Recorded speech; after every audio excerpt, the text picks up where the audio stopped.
ఆంధ్రప్రదేశ్లో ప్రస్తుతం పారిశ్రామికవేత్తలు ఆంధ్రప్రదేశ్ పేరు వింటేనే భయపడిపోతున్నారు. ఇక్కడ పెట్టుబడులు పెడదామనుకున్న వారు మరోదారి చూసుకుంటున్నారు. రాష్ట్రంలో నెలకొన్న భయానక పరిస్థితుల దృష్ట్యా ఐటీ పరిశ్రమలు ఏర్పాటు చేస్తే తీవ్రంగా నష్టపోవాల్సి వస్తుందని భయపడుతున్నారు. నిన్నటి వరకు విశాఖలో డెవలప్మెంట్ సెంటర్ ఏర్పాటు కోసం ముందుకొచ్చిన కేప్ జెమినీ సంస్థ చెన్నైకి షిఫ్ట్ అయింది. ఏపీ నుంచి పొరుగు రాష్ట్రం తమిళనాడుకు ఆ కంపెనీ తరలిపోవడంపై పారిశ్రామికవేత్తల్లో రకరకాల చర్చలు జరుగుతున్నాయి.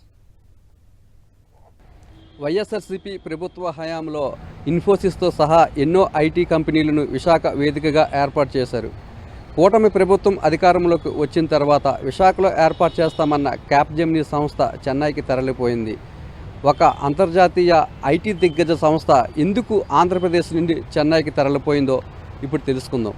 బీచ్ ఐటీ కాన్సెప్ట్తో ఒక వెలుగు వెలిగిన విశాఖ నగరం ఇప్పుడు విలవిల్లాడుతోంది. నెల రోజులుగా రాష్ట్రంలో జరుగుతున్న పరిణామాలను చూసి ఆంధ్రప్రదేశ్కు బాయ్ చెప్పేస్తున్నాయి ఐటీ కంపెనీలు. తాజాగా విశాఖలో 1000 కోట్ల రూపాయలతో డెవలప్మెంట్ సెంటర్ ప్రారంభించేందుకు సుముఖంగా ఉన్న ప్రముఖ ఐటీ సంస్థ క్యాప్ జెమినీ చెన్నైకి తరలిపోయింది. రాష్ట్ర వ్యాప్తంగా జరుగుతున్న దాడులు, విధ్వంసాలు, పారిశ్రామికవేత్తల బెదిరింపులు, హింసాయుత వాతావరణంతో ఐటీ, వాటి అనుబంధ సంస్థల ప్రతినిధులు, ఇతర పెట్టుబడిదారులు భయపడుతున్నారు. విభిన్నమైన ఐటీ పాలసీ మెచ్చి గత 3 ఏళ్లుగా ఐటీ దిగ్గజ సంస్థలు, వాటి అనుబంధ సంస్థలు ఏపీలో పెట్టుబడులు పెడుతూ ముందుకొచ్చాయి.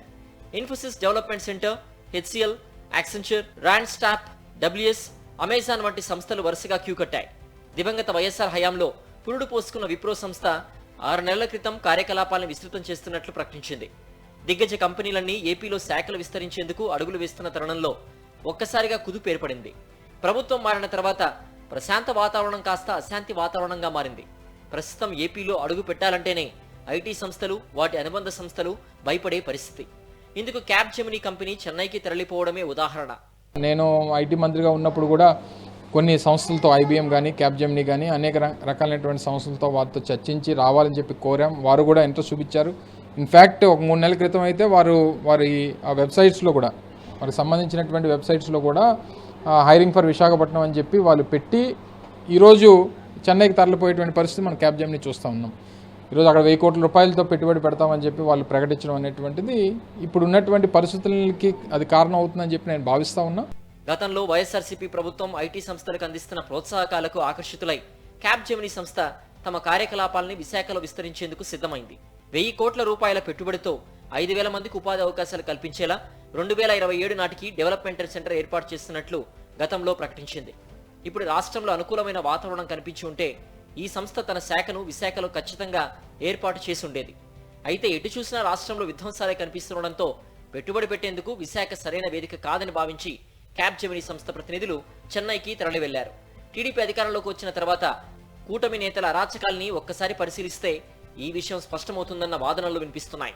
ఈ రాష్ట్రంలో ప్రశాంత వాతావరణం నెలకొల్పండి, ఈ రాష్ట్రంలో పారిశ్రామికవేత్తలు చక్కగా వచ్చి ఇక్కడ పరిశ్రమలు నెలకొల్పి ఈ రాష్ట్ర అభివృద్ధికి దోహదపడేట్టుగా మీరు అవసరమైన అనుకూల వాతావరణాన్ని మీరు కల్పించండి, ఈ రాష్ట్రంలో ఉన్న యువతకి ఉద్యోగ అవకాశాలు వచ్చేట్టుగా దానికి కావలసిన పరిస్థితుల్ని రాష్ట్ర ప్రభుత్వం కల్పించాల్సిందిగా విన్నవించుకుంటూ వైఎస్ఆర్సీపీ ప్రభుత్వం హయాంలో విశాఖలో ఐటీ రంగానికి పెద్దపీట వేశారు సీఎం వైఎస్ జగన్. ఇన్ఫోసిస్ నుంచి మొదలు పెట్టుకుంటే చిన్న చిన్న ఐటీ కంపెనీలు 150 వరకు ఏర్పాటు చేశారు. సుమారు 35,000 మంది వరకు ఉద్యోగ అవకాశాలు కల్పించారు. ఐటీ రంగానికి కావాల్సిన అన్ని సదుపాయాల్ని కల్పించారు. విశాఖను ఐటీ హబ్గా రూపొందించారు. కానీ రాష్ట్రంలో ప్రభుత్వం మారడంతో పరిస్థితి ఒక్కసారిగా తారుమారైంది. విశాఖలో ఏర్పాటు కావాల్సిన క్యాప్ జెమినీ శాఖ చెన్నైకు తరలి వెళ్ళింది.